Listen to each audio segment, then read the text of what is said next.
Minasyaitonirrajim. Bismillahirrahmanirrahim. Assalamualaikum warahmatullahi wabarakatuh.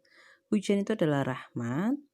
Allahumma shayyiban nafi'ah. Dimohonkan kita setiap kali ada hujan kita berdoa agar hujan itu menjadi rahmat. Terus gimana dong kalau kita pas di jalan berkendara terus kita kehujanan terus kita sampai di rumahnya jadi menggigil, jadi nggak enak badan, perut jadi mules dan sebagainya ya. Nah, kalau kehujanan di atas kendaraan seperti sepeda motor tentunya, kalau mobil tentu saja terlapisi nggih. Itu memang tidak mudah. Kenapa? Karena di situ kita ada kecepatan. Nah, ketika ada kecepatan, tentu level dinginnya dari kecepatan itu menciptakan angin, menciptakan tekanan, hanya lebih tinggi. Makanya kehujanan ketika kita berkendara itu tidak mudah memang. Kemudian berikutnya, kapan kita kehujanannya? Kalau itu sore hari atau di pagi hari buta, apalagi malam hari itu memang berat ya, berat sekali. Nah, terlepas dari kapan kita kehujanannya, ada cara yang bisa kita pertimbangkan untuk mengatasi kedinginan atau bahkan demam setelah kita kehujanan ya. Apa? Nomor 1, samakan suhu dengan suhu hujan itu, ubah suhu hujan jadi suhu ruang. Samakan suhu luar kita, karena kita kehujanan jadi suhu luar, ubah menjadi suhu dalam. Cara gimana? Mandi. Mandi dengan atau membasahi kalau tidak mandi ya. Membasahi di bagian-bagian yang terkena air hujan itu dengan air kamar mandi yang bersifat suhu ruang. Yang sudah kita endapkan ya.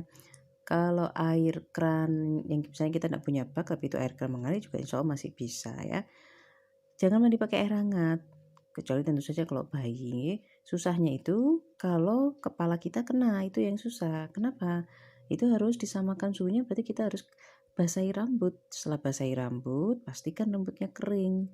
Gimana caranya? Dibalut sama handuk, dikerekep, ditutup sama handuk sampai airnya berkurang sekali atau kering. Kalau tidak dibalut dengan handuk, airnya akan meresap ke dalam kepala kita, itu yang berbahaya ya, itu yang bikin pusing. Nah, kalau tidak kena kepala alhamdulillah.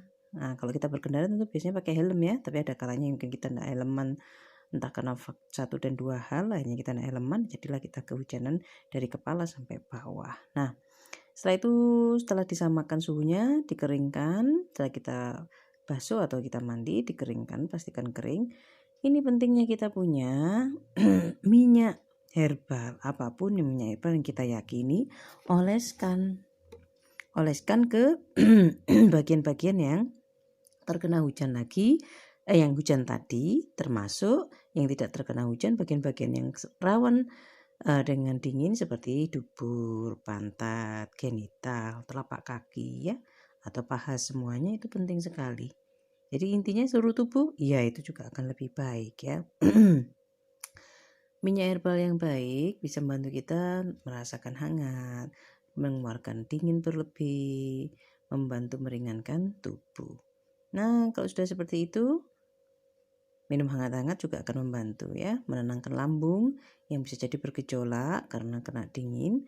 Ketika kondisinya dingin itu memicu menstimulus lambung jadi bergejolak, memang tidak nyaman.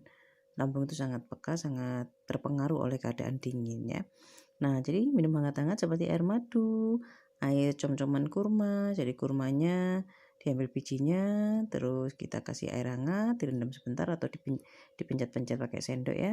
Setelah tercampur rata diminum, itu juga iya. Kalau punya kunir, kalau punya jamu seduh untuk lambung, kalau punya nutrisi, kalau punya jamu madu itu juga bisa dikonsumsi ya.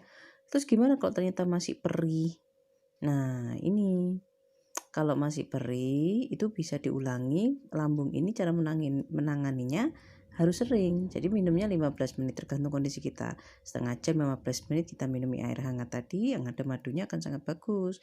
Atau ada kurmanya atau jamu madu atau jamu seduh atau nutrisi atau yang lainnya yang kita anggap baik, yang sifatnya dia tidak kering ya, yang sifatnya dia dicairkan seperti kapsul-kapsul yang herbal yang kapsul. Nah, itu menurut saya kurang membantu kalau dikasih itu, kalau menurut saya nih. Tapi kalau yang sifatnya sudah diceduh seperti jamu madu atau kita bikin kunir, jeruk pecel, madu, nah terus diminum, kasih air hangat, nah itu cuma membantu sekali.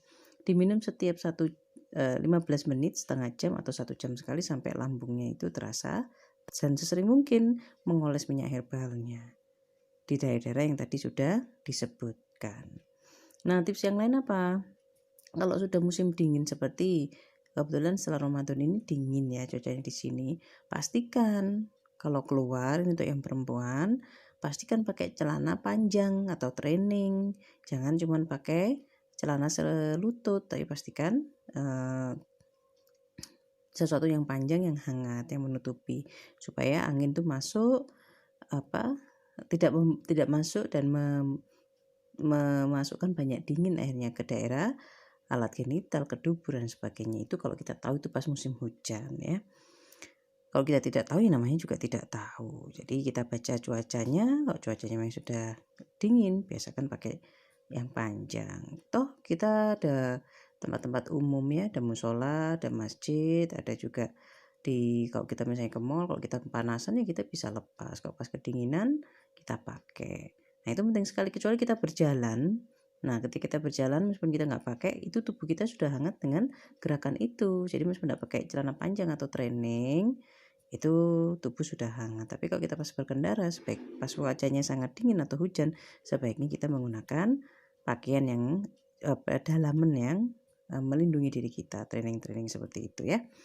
Nah, ilmu itu penting, tahu itu penting. Dari tahu kita bisa melakukan kebaikan yang namanya solusi, yang namanya preventif. Dimohon kami menjadi baik. Terima kasih banyak. Assalamualaikum warahmatullahi wabarakatuh.